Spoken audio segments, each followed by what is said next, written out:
Hello everyone and welcome back to the Great Book of Grudges. My name is Nathan and we are back with another lore video. Today's topic is a character we've already covered, but this was a while back when my microphone quality was not that great. We'll be talking about a vampire of unimaginable beauty. I'm of course talking about Isabella von Carstein, so without further ado, let's begin. Isabella von Carstein was born Isabella von Drac, and she was born to the von Drac family, who were the ruling family of Sylvania. She was the only daughter of the Mad Count Otto von Drac, and thus was his heir. Like many other nobles of Sylvania, Isabella was vain, immoral, and selfish, and cared little for anything that did not affect her personal comfort or standing. She was, however, highly intelligent, and was so beautiful that it was considered that none could match her beauty throughout the empire. Isabella was seen as a rather fascinating noblewoman of Sylvania. This is because she was more interested in male pursuits such as hunting and falconry over needlework and music, which is more common within the females of the empire.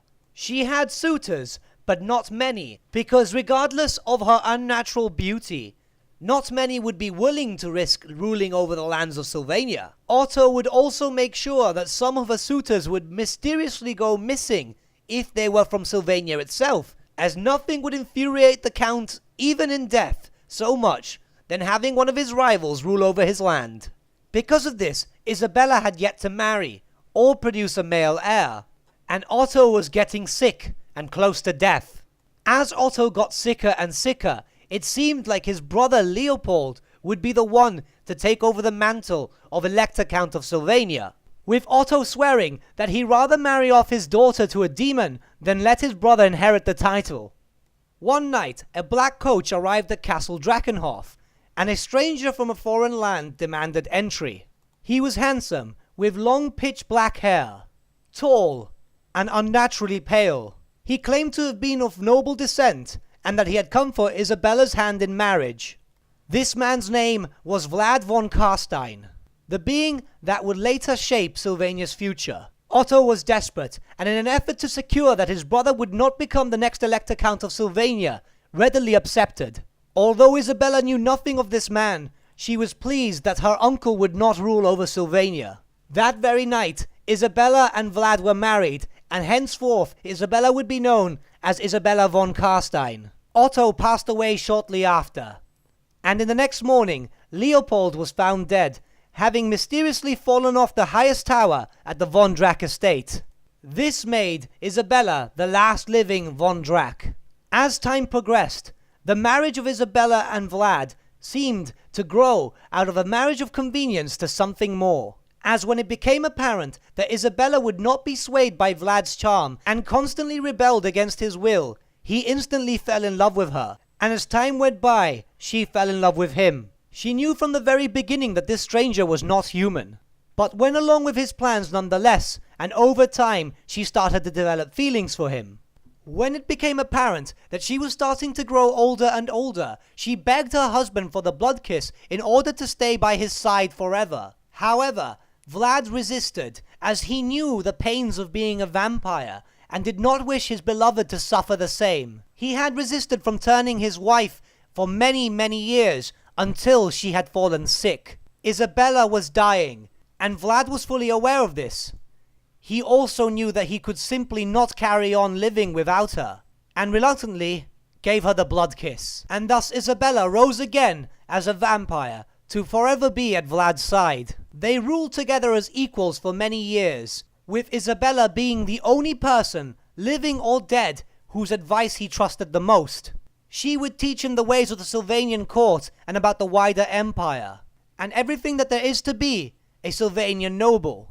They ruled over Sylvania for many, many years, and it seemed to the local population that Sylvania had been improving ever since Count Vlad von Carstein and Countess Isabella von Carstein took over Sylvania, despite the fact that they never seemed to age, and that many of the older generations can recount them ruling when they were just children too. The population of Sylvania was complacent with them, regardless of the fact that many new creatures seemed to be appearing in Sylvania. ghastly creatures with a hunger for flesh. Isabella fueled her husband's ambition, even to the point that Vlad wished to be the emperor of the whole empire, utterly convincing him that it was within his right to rule. So Vlad and Isabella assembled an army of undead and alive alike, and they set off to conquer the empire. This war would last for decades. However, they knew their goal and would stop at nothing to achieve it. Isabella was always at her husband's side, even in the midst of battle, carrying with her an heirloom of the Von Drax, a chalice which was made for her great-grandmother, Countess Bathory, a golden goblet which was corrupted by dark magic and was always filled with fresh blood. Isabella would drink from this goblet even in the midst of battle, which only stood as a testament of her ability as a fighter. Those who dared confront Isabella in battle would stare wide-eyed as her wounds would heal within seconds. Such hesitation would cost them dearly, as the Countess would be ready to strike once again. Isabella and Vlad would win battle after battle, constantly reviving the dead, enhancing their forces. And by the time they had reached Altdorf, the Empire's capital, their armies were massive. The battle raged on and on. However, in the midst of this great battle, Vlad had lost possession of his magical ring which reincarnated him after death, to which the Grand Theogenist Wilhelm threw both himself and Vlad off the battlements, impaling them both on wooden spikes. The armies of the undead quickly started to crumble into dust, and it was then that Isabella had realized what had happened. Her beloved had passed. It has been said that she knew that even living for an eternity was not worth it if she could not be with her beloved. So she flung herself from the battlements onto the spikes below, thus ending her life. The von Carsteins were defeated, and the remaining vampires fled back to Sylvania.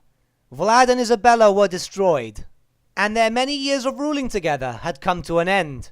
But this is not the end of their tale, for during the end times, Vlad would be needed once again. As Nagash had come back to this world, he had resurrected Vlad in hopes that Vlad would serve him. Vlad agreed to serve Nagash on the condition that Isabella be returned to him, proving that Vlad's only motivation is to be with his beloved. However, the Chaos Gods had something else in mind, as Isabella was indeed restored, but not by Nagash.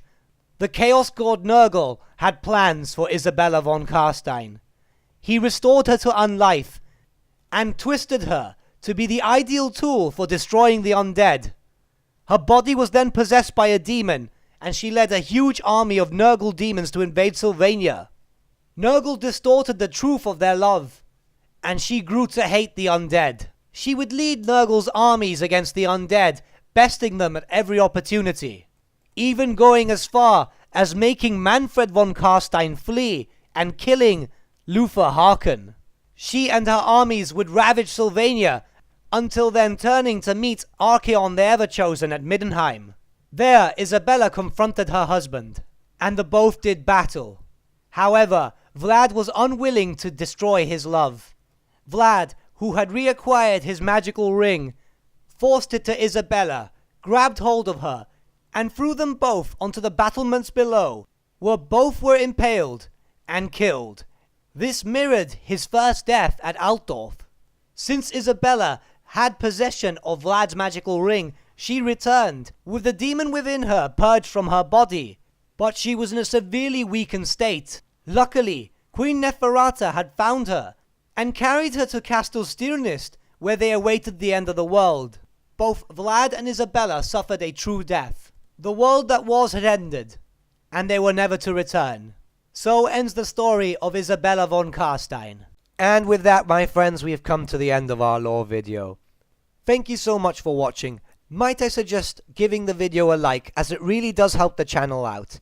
If you'd like to keep up to date with all my postings of Let's Plays, guides, and lore videos, may I also suggest subscribing to the channel, as it will keep you up to date with everything. And finally, if you do have a request for a specific lore video, might I suggest leaving a comment, as I do tend to take these into consideration, and I'm always happy to take a request.